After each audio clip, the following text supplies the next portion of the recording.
Yo, what's up? Welcome back to my channel, Automatic Works. So,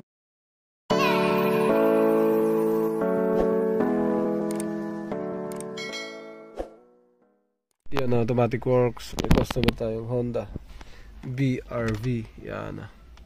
Check engine daw, tapos ang problema, wala naman check engine. Ang problema, lumalabas yung input sensor ni sir. Tapos nagbi-blink daw yung park reverse neutral drive yan. Pag naglabas na sa sir, wala na siyang hatak. Yun. Kaya nga sabi ko sa iyo basta nag-blink niyan, nako, shoot na yun. Wala na yan. Basta nag-blink, sigurado na. So ngayon, to troubleshoot natin. Kasi papa-scan daw ni sir, nagpalit na siya ng input sensor. So yun daw lumabas sa scanner. Tapos bumili siya ng surplus na valve body. Kasi kinuha nila yung solenoid valve, pinalit nila dito, pero may problema pa rin sa base sa scan ko. Ayan, 4 sa automatic transmission. Tapos yung blinking ng PRND hindi nawala. So ibig sabihin nanatili yung sira, nandiyan pa rin. Scanin lang natin. Matagal yan pagka Honda, matigas scanin. Honda 2017 automatic BRV. Ganda nito. Oha. Ubusin natin yan. Isang araw yung Alright. Ayan na. 4. Sa PGM-FI wala naman siya problema. Ayan. Goods. PGM-FI. Sa ano pa? Sa baba. Ayan. ABS. Walang iba. Ito lang. Transmission. Click natin kung ano yan. Ayan. Trouble code. Read DTCS. Input sensor. CVT input sensor. No signal. Pressure control solenoid valve C. Performance stock off. CVT input shaft drive pulley spin knock off po. Pressure control solenoid valve C stock off. Okay. So sir, picturean mo. Ang dami. Yung mga sir, yun, ito yung fault code niya. Dalawa lang pala. So umulit lang yung ibabaw sa baba. Yung ito lang. CVT input shaft drive pulley speed sensor. Pwedeng sensor, wirings, ECU. Pwedeng tinatamaan ng sensor. Yan. 4 bali. Ito naman, kadalasan sa Honda, nababasa ko ito lagi. Sa mga Civic FD. Pag ito lumabas, yun, baba talaga transmission. Palit. Ito, rebuild. Ito, 26 pa lang. Baka naman, may ano lang, may nagka-problema lang dyan. I-clear natin. Wag muna natin i-clear. Babasahin ko muna yung live data. Data list. May input yan dito eh. Makikita natin yan. Yan may input shaft siya. Drive pulley. Yan, input shaft drive pulley. Kitang kita. Start natin. Park. Start. So anong nangyari mga sir? Ito yung input shaft drive pulley. Speed. Wala So hindi natakbo yan. Yan ang nagbibigay ng data ng transmission para gumana, mag-shift. O nasa first gear ba siya, second gear, third gear, fourth gear. Yan yun. Magbibigay ng data.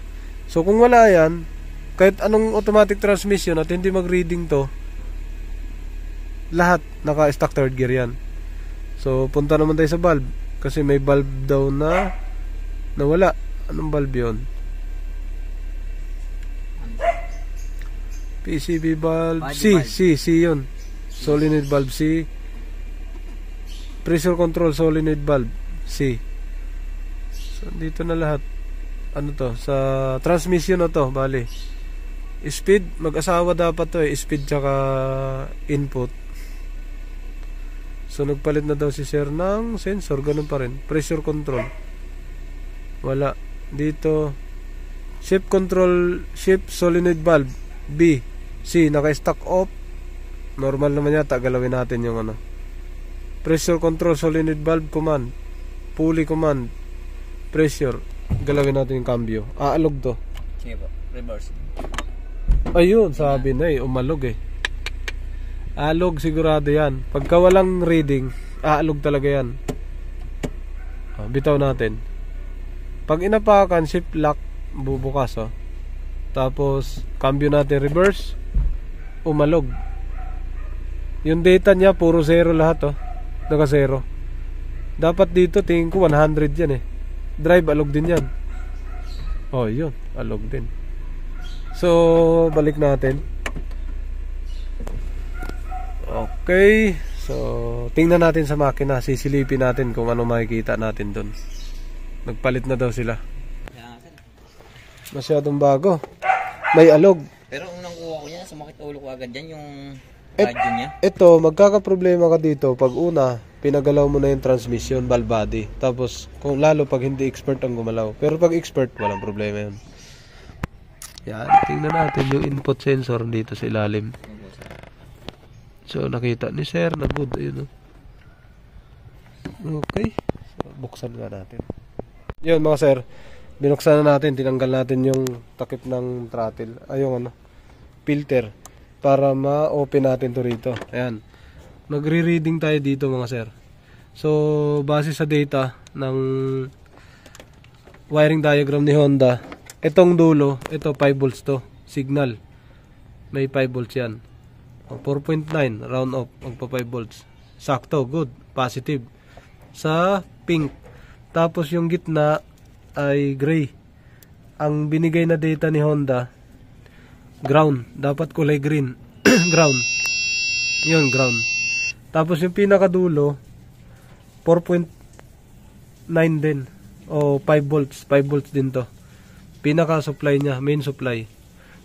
Yan. So, good reading siya. Saksak natin. Basahin natin habang nakasaksak. Tunin naman natin doon yung waveform. Kung meron siya. Galing doon sa ilalim. Para masabi nating buo ang sensor. So, nagpalit kasi sila ng sensor ito. So, pwede ibalik natin to doon. Yung rig. Yung mga sir, nakasaksak na yung input sensor. Pinalitan na natin yung isa. Yung nakakabit, pinalitan natin. Tusok natin to. Kuha tayo dito ng data. Kukunan natin kung ano. Naka-on yan, susi. Ngayon, kukunan natin kung anong reading dito sa puti. Yan, sa puti, ano reading? 3 volts. 0.3. Yung gitna, ground. Yung dulo, yung pink, 4.9. So, siya nagiging 5 volts pag nakasaksak. So, dito tayo kukuha sa umiikot. Yan, basahan natin. 5 volts yan, permis. Hindi dapat mawawala. Good. Ito ground, 0.2. 0.2. 0.1, good ground. Hanggang 0.2 yan. Itong gilid, signal. So, dapat pag pinaandar natin to magbabago yan. Yan, 0.4. Pag pinaandar natin. Sir, paandar mo. Start mo. Sana umandar, nakabunot yung ano. Parang hindi andar, no? Mga sir, hindi ko na napakita na basahan kasi mainit. Nag-shutdown yung cellphone ko. Binasahan ko lahat ng ano, ng data na lalabas dito sa input. Buo lahat, kompleto. Kompleto lahat.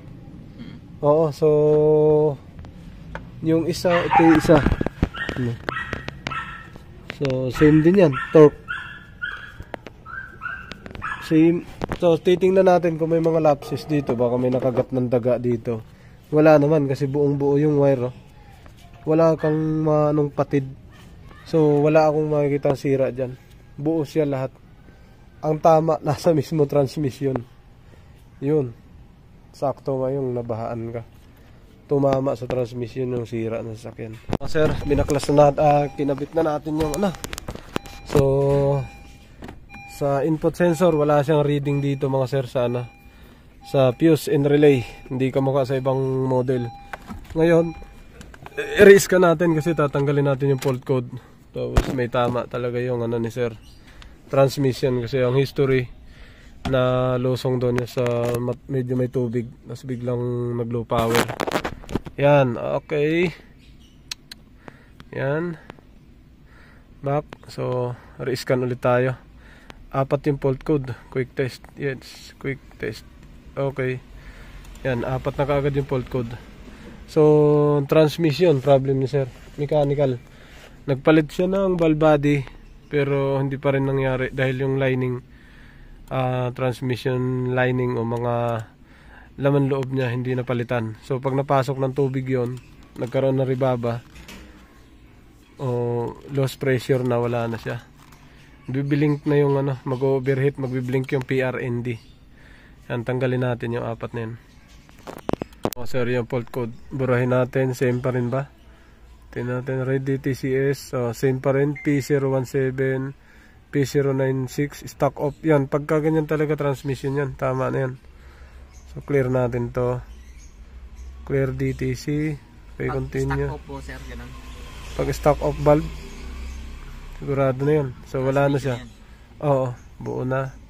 Sa FD kadalasan laging ganyan. So live data tayo. Ito, BRB. Ano ba yun? Naging ganun. Yan. Reading ulit. So wala nang fault code yung automatic transmission yun na. Pag start nito, babalik na naman yan. Pero magla-live data tayo. Tingnan ko kasi nagpalit ako ng input sensor. Punan ko muna ng konting araw. Yun. Wala na siyang fault code. Magbasa tayo. Naka-okay na siya lahat. Pero hindi pa siya umaandar. Kailangan basahin natin. Pag lumabas yung input shop dyan, dito kasi dapat input shop lang. Ang nakalagay dito, input shop, drive, pulley, speed, RPM. So, komplikado. Start, dapat magkakaroon siya ng reading. Wala. Hindi talaga nagkaroon ng reading. Ano? Rev natin ng todo kasi baka lumapit pag nirevolusyon. Wala, hindi lumapit. TPS lang. Oh, kasi dapat mag-asawa to. Di kaya sa takbo yan.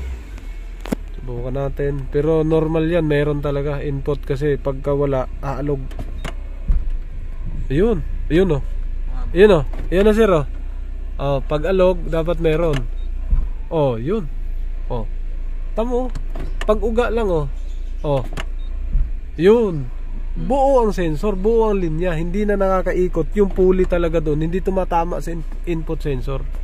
Kasi yung drive input shop, pulley. Magkaka-reading siya pag inalog mo yung sasakyan, no? Oh. Ibig sabihin yan, drive. Ibig sabihin ito, sir, nag-loss talaga ang pressure ng ano. Hindi na tumama kasi CVT to eh. Oh, ibang klase ang ano nito. Yung drive yung binabasa ng input shop, hindi kamukha ng mga fully automatic, ngipin lang nakaganon. Ito hindi na to. Okay, so transmission. Transmission na talaga.